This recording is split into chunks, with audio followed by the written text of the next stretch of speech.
Van Treska, two-time All-American. He was 5th last season.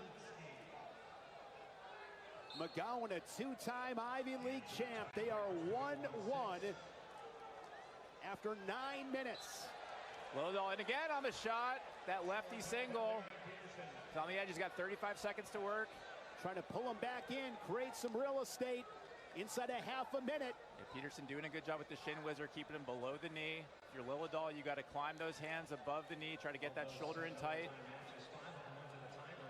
Peterson's so good with that split, keeping that distance to that far leg, but Lillidahl with the aggression. Now he's in the high crotch position, great re-attack. Now Peterson on a single leg, trying to bring the Nittany Lion back in.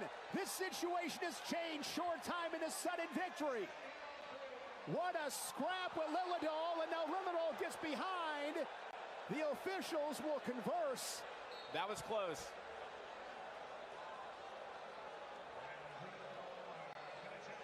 I think they're going to take a look at it. That was close. I got to be honest, Mike, and I know you want to get it right, but this is breaks in the action in this kind of match. This is too big of an impact right here, taking this kind of break, in my opinion.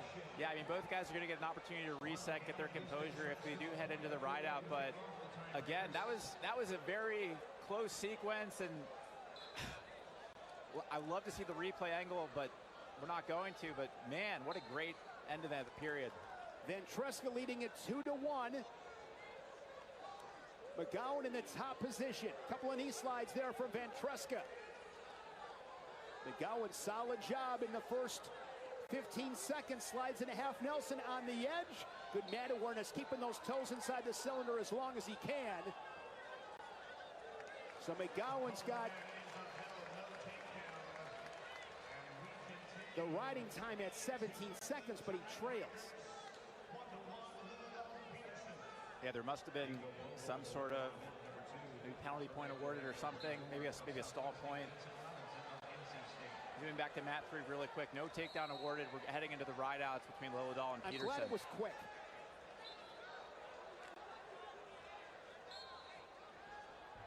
So every second matters right here as Peterson on top. Lillidahl pops to his feet. Peterson looking for a mat return. There's a roll from Lillidahl. And Lillidahl gets the escape. 12 seconds, now 11 seconds, it says, of riding time there for Peterson. Yeah, beautiful Grammy roll by Lillidahl, able to create that separation. And 11 seconds is a good buffer for him to be hard on the ride. He's trying to maybe get some more before the period runs out, but unable to convert on the edge. And now McGowan will go on bottom. And he's got that riding time advantage of 30 seconds.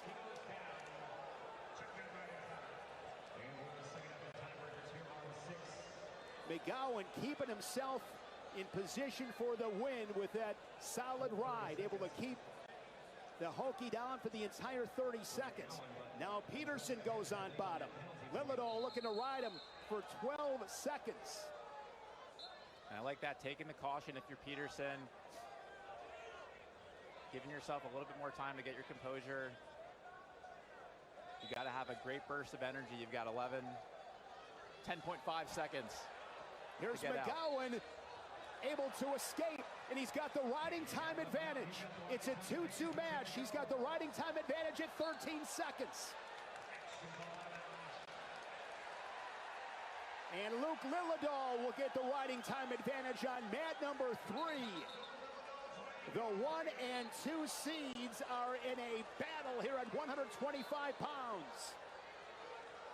A year ago, Lillidahl falls in the quarters, but he is victorious in 2026, the top seed into the semifinals. And McGowan gets the escape, and with the riding time advantage, he knocks off Van Treska. We have 2 double-digit seeds into the semis at 125. What a way to start the round. That's what we like to see, and we saw McGowan last night with the upset over Stanford. Again, Coach Ayers, former Princeton coach, taking the job at Stanford. Big win for Joe Dubuque and the staff last night, and keeping that momentum into today.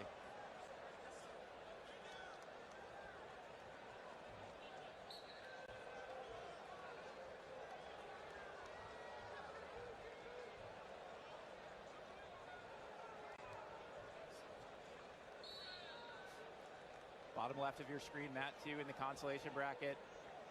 Vince Robinson of NC State trying to rebound after a tough loss last night against Spratley from Oklahoma State. In a good position, up 7-1 with 1:33 of riding time, halfway through the second.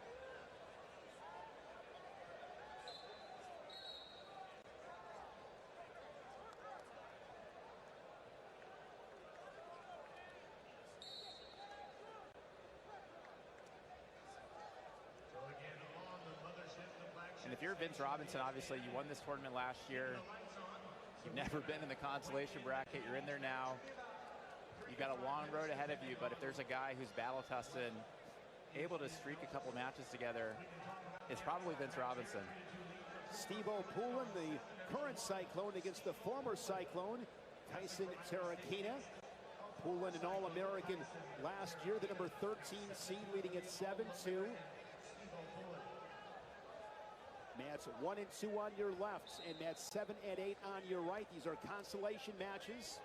A little bit of a break before we kick off the 133-pound quarterfinals. Rensselaer and Flynn on mat number 7 in a tight one-point match. Strickenberger from West Virginia. Riding time nearly 3 minutes for the Mountaineer. Man, have to take a deep breath, Mike, after 125. I mean, that is how all these quarterfinals are. So much emotion in these quarterfinals. Yeah, and obviously a great story in the bottom half of that bracket with Moran of Indiana punching through late in the third period to take the lead over Volk to get his ticket to the semifinals, and McGowan of Princeton as well with the big upset in overtime against Eddie Ventresca. So those two double-digit seeds meet in the bottom half of the bracket. And one of them's going to be in the finals. And that's this tournament. You just never know how it's going to shake out.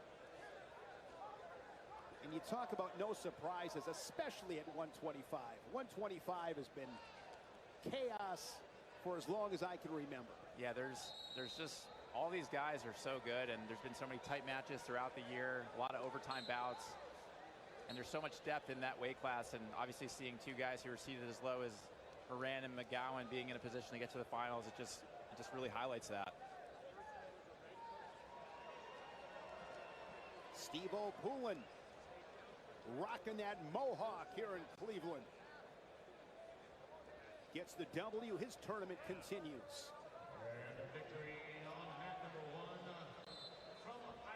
Robinson with riding time over 2 minutes. They're on mat number 2. How about Cooper Flynn of Chattanooga, top right, mat 7. Up by 1 in the third period.